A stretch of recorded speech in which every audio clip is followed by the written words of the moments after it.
नमस्कार, वंदे मातरम। आज के इस वीडियो में ईरान में होने जा रहे नेतृत्व परिवर्तन और इसके विश्व में असर को समझने की कोशिश करेंगे। कट्टरपंथी न्यायाधीश इब्राहिम रईसी को ईरान का नया राष्ट्रपति चुना गया है। रईसी देश के सर्वोच्च नेता आयतुल्ला अली खामनेई के करीबी हैं। ईरानी राष्ट्रपति चुनाव में विजयी प्रत्याशी को न्यूनतम 50% मत प्राप्त करना होता है और जब कभी ऐसा नहीं होता है तो वहाँ भी फ्रांस की तरह पहले और दूसरे स्थान को प्राप्त करने वाले प्रत्याशियों के बीच फिर से चुनाव होता है। लेकिन रईसी को पहली मतगणना में ही करीब 62% से अधिक मत प्राप्त हुए। ईरानी गृह मंत्रालय के अनुसार इब्राहिम रईसी को 1,78,00,000 मत प्राप्त हुए।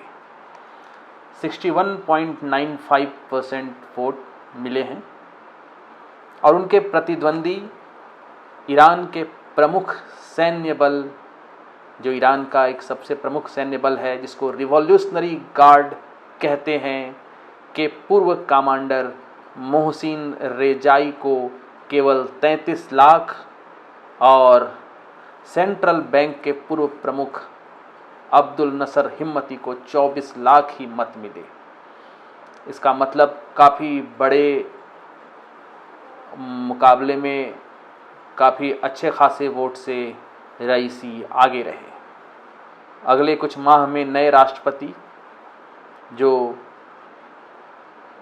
बनकर आ रहे हैं, ये उदारवादी माने जाने वाले जो मौजूदा हसन रूहानी है उनकी जगह लेंगे। जो हसन रूहानी हैं वो 2013 में राष्ट्रपति बने थे और 2 बार लगातार इस पद पर रह चुके हैं। ईरान के संविधान में ऐसी व्यवस्था है कि वहाँ कोई भी व्यक्ति अधिकतम सिर्फ 2 बार ही राष्ट्रपति के कार्यकाल पर रह सकता है और यही कारण है कि हसन रूहानी इस बार वहाँ प्रत्याशी नहीं थे। अभी ईरान की राजनीतिक व्यवस्था में देश से जुड़े सभी मामलों पर आखिरी फैसला वहाँ के सर्वोच्च नेता आयतुल्ला अली खामनेई का होता है और उनके बाद राष्ट्रपति वहाँ का दूसरा सर्वोच्च पद है। रईसी को खामनेई के उत्तराधिकारी के रूप में भी देखा जा रहा है। 1979 के इस्लामिक क्रांति के बाद वहाँ के सर्वोच्च पद पर अब तक केवल 2 लोग ही पहुँच सके हैं। इनमें से पहले ईरानी गणतंत्र के संस्थापक आयतुल्ला रूहुल्लाह खामनेई थे और दूसरे जो अभी के आयतुल्ला अली खामनेई हैं। आयतुल्ला अली खामनेई 82 वर्ष के हो चुके हैं, इसलिए उनके उत्तराधिकारी पर अब चर्चा प्रारंभ हो चुकी है। गार्जियन काउंसिल, जो वहाँ की प्रमुख एक काउंसिल है, संस्था है, उसने रईसी की राह को आसान बनाया। इस बार ईरानी चुनाव में गार्डियन काउंसिल ने राष्ट्रपति चुनाव को लेकर असामान्य रूप से बहुत सारे कड़े नियम लागू किए थे और इसने राष्ट्रपति चुनाव में भाग लेने के लिए 590 में से केवल 7 उम्मीदवारों को स्वीकृति दी थी। इस तरह इस काउंसिल ने कठोरतापूर्वक बहुत सारे उम्मीदवारों को हटा दिया और इन 7 में भी मतदान के 2 दिन पूर्व 3 उम्मीदवारों ने नाम अपने वापस ले लिए। इसका मतलब चुनाव में सिर्फ 4 उम्मीदवारों ने ही भाग लिया। गार्डियन काउंसिल के इस रवैये ने वोटरों का उत्साह थोड़ा कम किया, इसलिए वहां सिर्फ 48.8% वोटर टर्न आउट हुआ था। संसद के पूर्व स्पीकर अली लारिजानी समेत कई उम्मीदवारों को राष्ट्रपति पद की रेस में शामिल होने से पहले ही वहां अयोग्य घोषित कर दिया गया। इस तरह रईसी के बिना किसी विरोध जीतने की व्यवस्था हो गई। कहीं ऐसा पूर्व प्लानिंग, पहले से ही प्लानिंग हो सकती। अली लारिजानी को अयोग्य ठहराए जाने के बाद कई लोग सर्वोच्च नेता से हस्तक्षेप की उम्मीद कर रहे थे, परंतु गार्डियन काउंसिल के इस निर्णय का उन्होंने भी मजबूती से समर्थन किया। तो इससे यह स्पष्ट है कि उन्होंने गार्डियन काउंसिल में अपने प्रभाव का प्रयोग कर रईसी के मार्ग में जो बाधाएं आ रही थी उसको दूर किया, क्योंकि आखिर कहीं ना कहीं वो करीबी तो हैं, उनको कहीं ना कहीं वो उत्तराधिकारी बनने जा रहे हैं। आने वाले भविष्य में हो सकता है ये उत्तराधिकारी बन जाए उनके। आयतुल्लाह अली खामनेई भी खुद सर्वोच्च नेता बनने से पहले 2 बार राष्ट्रपति पद पर रह चुके हैं। तो ऐसे में रईसी के लिए भी सर्वोच्च नेता बनने से पहले राष्ट्रपति पद का अनुभव आवश्यक था। अब सर्वोच्च नेता पद के लिए उनका रास्ता तो आसान हो जाएगा, क्योंकि जब 2 बार वो राष्ट्रपति बन जाएंगे, नज़दीकी हैं और कहीं ना कहीं कई सारे जो समर्थन है वो उनकी लॉबिंग समर्थन काफ़ी तगड़ी है, तो आने वाले समय में वो ईरान के सर्वोच्च पद पर भी पहुंच सकते हैं। तो नेतृत्व परिवर्तन के साथ ईरान का जो सबसे बड़ा मुद्दा रहता है, जिसको लेकर लोग चुनाव में भी आते हैं, वो है ईरानी परमाणु कार्यक्रम का भविष्य। अपने परमाणु कार्यक्रम और इसे लेकर पश्चिमी देशों के साथ तनावपूर्ण रिश्तों के कारण भी ईरान इन दिनों अंतर्राष्ट्रीय कूटनीति के केंद्र में है। अब ईरान में हसन रूहानी इस आश्वासन के बाद ही चुनाव जीते थे कि वो जितने भी वेस्टर्न कंट्रीज हैं, पश्चिमी देश हैं, उसके साथ रिश्ते को बेहतर करेंगे। और इस संदर्भ में उन्होंने 2015 में पश्चिमी देशों के साथ ऐतिहासिक परमाणु समझौते पर हस्ताक्षर भी किया था। और इस समझौते के बाद जो joint comprehensive plan of action JCPOA था, इस समझौते के बाद ईरान पे लगे आर्थिक प्रतिबंध भी हटा लिए गए थे। लेकिन अमेरिका के तत्कालीन राष्ट्रपति डोनाल्ड ट्रंप ने 2018 में इस समझौते को एक पक्षीय रूप से समाप्त कर दिया था और ईरान पर फिर से जो इकोनॉमिक सैंक्शंस हैं, आर्थिक पाबंदियां हैं, लागू कर दी थी। अब अमेरिका के नए राष्ट्रपति जो बाइडेन ने इस समझौते पर पुनः वापस आने की इच्छा जताई है। हालांकि ईरान के परमाणु समझौते को फिर से लागू करने को लेकर वियना में पश्चिम देशों के साथ चल रही अंतर्राष्ट्रीय वार्ता जो थी वो तो टूट गई है। और ऐसा माना जा रहा है कि वार्ता के सभी पक्षकार इस मामले में राइसी का पक्ष देखना चाहते हैं। क्या सोचते हैं, राइसी कौन सा पक्ष लेते हैं? दरअसल इब्राहिम राइसी की छवि ठीक नहीं है। रईसी 1988 में तेहरान इस्लामिक रिवॉल्यूशन कोर्ट के डिप्टी अभियोजक के रूप में थे।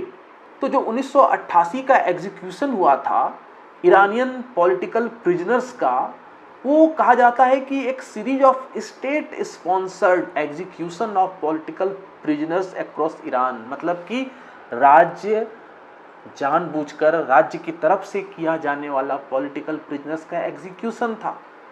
ये जो 19 जुलाई 1988 को शुरू हुआ था और करीब 5 महीने चला था। और जो ज़्यादातर लोग मारे गए थे इसमें वो सपोर्टर्स थे people's Mujahideen of Iran. Although supporters थे लेफ्टिस्ट फैक्शन, जिसमें Fedayeen and the Tudeh party of Iran, जिसको कम्युनिस्ट पार्टी है वहाँ की, और ये सारे एग्जीक्यूट कर दिए गए थे, मार दिए गए थे।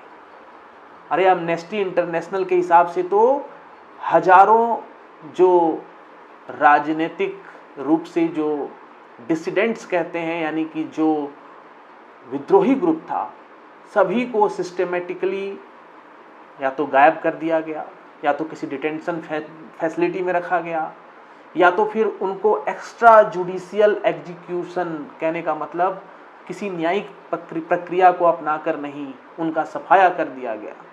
और ये जो हुआ, इसमें जो ग्रुप था, इसमें जो कमीशन था, उस कमीशन के 4 सदस्यों में एक सदस्य इब्राहिम रईसी भी थे। इस आयोग को पश्चिमी देशों में डेथ कमीशन भी कहा जाता है। और इसी कारण अमेरिका ने आज तक रईसी पर प्रतिबंध लगा के रखा है। तो ऐसे में रईसी के प्रधानमंत्री बनने के बाद ईरान के तत्काल पश्चिमी देशों से संबंध बहुत बेहतर हो जाए, इसकी संभावना तो बहुत ही कम है। तो इस हालत में ये कहना मुश्किल है कि वह परमाणु समझौते को लेकर बातचीत को किस दिशा में लेकर जाएंगे। हालांकि हाल में ही रईसी ने कहा था कि पश्चिमी देशों के साथ ईरान के परमाणु समझौते को सर्वोच्च नेता ने मंजूरी दी थी, इसीलिए वह इसका समर्थन करते हैं। सर्वोच्च नेता यानी आयतुल्लाह अली खामेनी। तो उनकी मजबूत सरकार इसका पालन कराएगी और इस समझौते के तहत ईरान के यूरेनियम संवर्धन को 3.67% तक समाप्त कर दिया गया था। अब ईरानी विदेश नीति में क्या परिवर्तन हो सकता है, संभावनाएं क्या है? तो परंपरागत तौर पर ईरान अपनी विदेश नीति में ना पूर्व ना पश्चिम, नो ईस्ट नो वेस्ट की नीति का पालन करता है। लेकिन हाल में सर्वोच्च नेता आयतुल्लाह अली खामनेई तथा नए राष्ट्रपति जो इब्राहिम राइसी ने अब पूर्व को प्राथमिकता की बात कही है। अगर आप मैप देखेंगे ईरान का और ईरान के ईस्ट की कंट्रीज को देखेंगे, तब आप समझ सकते हैं उसकी विदेश नीति का रुख क्या होने वाला है। तो जाहिर सी बात है मध्य पूर्व में इसका व्यापक असर पड़ेगा। मध्य पूर्व में ईरान के बढ़ते प्रभाव को इससे समझा जा सकता है कि दो बड़े देश, अब मध्य पूर्व के देशों को समझिए, सऊदी अरब और मिस्र को छोड़कर ईरान ने तमाम देशों से दोस्ती कायम कर ली। और माना जा रहा है कि रईसी के आने के बाद यमन में ईरानी समर्थित समूह को ईरान से क्या मिलेगा? अधिक सैन्य और आर्थिक सहायता मिलेगी, जो सऊदी अरब के लिए एक अच्छा संकेत नहीं है, क्योंकि सऊदी अरब और यमन के हूती विद्रोहियों के साथ उनकी टक्कर चलते रहती है। वहीं फिलिस्तीन में हमास की स्थिति और मजबूत होगी। हमास ने काफ़ी जोशो खरोश के साथ नए आने वाले राष्ट्रपति का स्वागत किया है। तो इससे इजराइल की चिंता में वृद्धि होगी। इसके अलावा इराक और सीरिया में भी जो ईरानी रिवॉल्यूशनरी गार्ड के प्रभुत्व में जो वो देश हमेशा रहे हैं, वहाँ पर उनको जो सपोर्ट मिलता रहा है, उसमें भी स्वाभाविक वृद्धि होगी। अब इराक और सीरिया में ईरान के प्रभाव में वृद्धि होने से क्या होगा? अमेरिका परेशान होगा, लेकिन चीन और रूस इसका स्वागत करेंगे। अब ईरान पर चीन की नज़र अभी से है, पहले से रही है, क्योंकि अब ईरान की अमेरिका से बनती नहीं है। चीन पर अमेरिका हमेशा दबाव डालना चाहता है, अलग अलग ऐसे संगठन बनाते जा रहा है जिससे कि चीन पर प्रेशर पड़ता चले। तो अब ईरान पर भी चीन की नज़र है। तो दरअसल ईरान में राजनीतिक शक्ति दो भागों में बटी है, पहली सर्वोच्च नेता और दूसरी गार्डियन काउंसिल। तो दूसरी राष्ट्रपति और निर्वाचित, यानी कि पहली हो गई सर्वोच्च जो नेता हैं और गार्डियन काउंसिल है उनका समूह, और दूसरी शक्ति जो बटी है वो राष्ट्रपति और निर्वाचित संसद जो है उस पर। अब राइसी को राजनीतिक व्यवस्था के सभी पक्षों का समर्थन प्राप्त है। जैसा कि हमने पहले बताया कि आयतुल्लाह अली खामेनी का समर्थन तो उन्हें है ही, गार्डियन काउंसिल का भी है और संसद में चुने ही गए हैं, तो सभी पक्षों का समर्थन प्राप्त हो गया। अब उनके पास अपने जो भी निर्णय है उनको लागू करने की संपूर्ण शक्ति है, क्योंकि उन्हें सर्वोच्च नेता का समर्थन प्राप्त है। तो इसमें दो राय नहीं कि रईसी ईरान में लंबे समय तक नीति के निर्धारक रहेंगे, पॉलिसी उन्हीं के गाइडेंस में बनेगी। और उधर चीन ईरान के साथ घनिष्ठ संबंध बनाने की कोशिश कर रहा है। हालांकि चीन जिस तरह सऊदी अरब से रणनीतिक तेल भंडार का सृजन कर रहा है, यानी कि चीन सऊदी अरब में तेल में इन्वेस्टमेंट कर रहा है, तेल के अपने भंडार वहाँ पर अपने जो है प्राधिकार में वहाँ स्थापित कर रहा है, और संयुक्त अरब अमीरात की कंपनियों से समझौता कर रहा है। मतलब चीन इधर भी और उधर भी दोनों तरफ पर मार रहा है। तो इस वजह से ईरान का चीन पे पूर्ण विश्वास हो पाएगा पूरी तरह से ये कहना मुश्किल है। चीन ईरान के पिछले वर्ष के समझौते के एक अनुच्छेद के अनुसार चीन को ईरान की हर रुकी और अधूरी पड़ी परियोजनाओं को दोबारा शुरू करने का प्रथम अधिकार होगा। तो चीन ने ये अनुच्छेद जो था वहाँ एक समझौते का उनका अपना एक क्लाउज था। ये क्या क्यों? तो इसके जो चीन ने उस अनुच्छेद को क्यों डाला था, क्योंकि ईरान में एक चाबहार पोर्ट है और भारत के लिए वो बहुत ही महत्वपूर्ण है और भारत चीन के लिए वहाँ चुनौती है और भारत को चुनौती देने के लिए इस क्लाउज को चीन ने ईरान के साथ उस समझौते में डाला था। यानी कि अधूरी परियोजना, अगर उसे परियोजना अधूरी रह जाती है इंडिया की तरफ से, तो दोबारा शुरू करने का पहला अधिकार चीन का हो जाएगा, यानी कि भारत के लिए खतरे की बात। चाबहार के नियंत्रण को अगर भारत खो देगा तो भारत की जो ऊर्जा की आपूर्ति है, मतलब तेल, ऑयल, गैस, ये प्रभावित होगी। पोर्ट है, वहीं से ज़्यादा से ज़्यादा ट्रांसपोर्टेशन हो सकता है और ऐसा होने पर भारत को पश्चिम एशिया से कच्चा तेल उन समुद्री मार्गों से लाना होगा जिन पर चीन का नियंत्रण होगा। तो हालांकि कहा जा रहा है कि ईरान के नए राष्ट्रपति भारत को लेकर भरोसा रखते हैं, इसलिए भारत को भी इस स्थिति का लाभ उठाना चाहिए, क्योंकि भारत की ऊर्जा सुरक्षा के लिए ईरान जरूरी है। ईरान भारत को अपने विश्वस्त मित्र के रूप में देखता रहा है। हालांकि हाल के समय में अमेरिका के आर्थिक प्रतिबंध के कारण भारत और ईरान के संबंध प्रभावित हुए हैं। भारत अब तक केवल संयुक्त राष्ट्र के ही प्रतिबंधों को महत्व देता था, लेकिन जो अमेरिका के जो प्रतिबंध लगे को महत्व भारत ने दिया, तो इसके चलते भारत और ईरान के संबंधों में गर्मजोशी घटी। अब अमेरिका अभी थोड़ा भारत के लिए ज़्यादा इंपॉर्टेंट हो गया है, तो इससे भारत के ईरान के संबंध में जो गर्मजोशी थी, जो तेजी थी, वो थोड़ा अब लोअर है, डाउन है। और भारत अपनी आवश्यकता का 84% तेल बाहर से मंगाता है, इंपोर्ट करता है। भारत के लिए कच्चा तेल आयात में समस्या तब उत्पन्न हो गई जब अमेरिका जो था ईरान के साथ जो उसने परमाणु करार किया था उससे बाहर हो गया, जिसका नाम बताया था joint comprehensive plan of action. April 2019 में डोनाल्ड ट्रंप ने स्पष्ट कर दिया कि भारत आगे ईरान से तेल ना खरीदे, तो लिहाजा भारत ने ईरान से तेल खरीदना बंद कर दिया। अब ईरान से तेल आयात करने वाले देशों में भारत चीन के बाद दूसरे स्थान पे है। अब ईरान भारत को अंतर्राष्ट्रीय स्तर से 25% कम मूल्य पे तेल दे रहा था। इसके अतिरिक्त वो जो प्रीमियम चार्ज, एशिया के जो प्रीमियम चार्जेस लगते हैं ऑयल पे, वो भी नहीं लगा रहा था। और ईरान का तेल जो है गुणवत्ता की दृष्टि से दुनिया में सर्वश्रेष्ठ माना जाता है। मतलब जो वहाँ के क्रूड ऑयल से जितना हम पेट्रोल डीजल प्राप्त कर सकते हैं, उसमें जितनी गंदगी कम है, तो इसलिए ईरानी ऑयल को स्वीट ऑयल भी कहते हैं। अब भारत अमेरिका और सऊदी अरब अब क्या कर रहा है, भारत अमेरिका से और सऊदी अरब से तेल का आयात कर रहा है, ईरान से लेना बंद कर दिया। अमेरिका से जो तेल हम मंगा रहे हैं वो परिवहन की दृष्टि से बहुत महंगा है, बहुत दूरी पड़ जाती है और गुणवत्ता की दृष्टि से भी बढ़िया नहीं है। भारत अब अपनी ऊर्जा सुरक्षा के लिए ईरान को महत्व देने पर विचार कर रहा है। ऊर्जा सुरक्षा अत्यंत आवश्यक है, क्योंकि अभी भी हम तेल पे बहुत डिपेंडेंट हैं। अब चूंकि ईरान इस समय भयावह आर्थिक संकट से जूझ रहा है, तो ऐसे में अगर भारत ईरान से तेल खरीदता है तो इसका जबरदस्त आर्थिक लाभ ईरान को होगा और इससे भारत और ईरान के संबंध आने वाले दौर में बहुत घनिष्ठ हो जाएंगे। अब भारत के लिए चाबहार प्रोजेक्ट का भी बहुत महत्व है। वैसे तो भारत ने अमेरिका के जो प्रतिबंध हैं, अमेरिका ने जो प्रतिबंध लगाए, उससे हमने पहले ही कहा कि चाबहार प्रोजेक्ट और चाबहार रेल प्रोजेक्ट इससे बाहर रहेगा, इस प्रतिबंध से। लेकिन इसके बावजूद भी प्रोजेक्ट की गति बहुत धीमी है। ये दोनों प्रोजेक्ट हैं, इस पर भारत और ईरान के बीच 2016 में समझौता हुआ था। भारत के लिए चाबहार प्रोजेक्ट जो है वो सामरिक दृष्टि से भी काफी महत्वपूर्ण है। भारत, ईरान, अफगानिस्तान इस पोर्ट के जरिए ट्रांसपोर्ट कॉरिडोर बनाने के लिए त्रिपक्षीय समझौता कर चुके हैं। ईरान के नए राष्ट्रपति ने चुनाव के दौरान चाबहार प्रोजेक्ट को लेकर भारत का समर्थन किया था, तो अब आवश्यक है कि भारत इसके निर्माण कार्य में तेजी लाए। भारत से ईरान की दूरी के बीच चीन ने पिछले वर्ष ईरान से $400 बिलियन का समझौता कर लिया और चीन जो है वो चाबहार बंदरगाह पर भी नजर बनाए हुए है। रईसी को इंटरनेशनली हार्डलाइनर माना जाता है। अब ये हार्डलाइनर मतलब क्या होता है?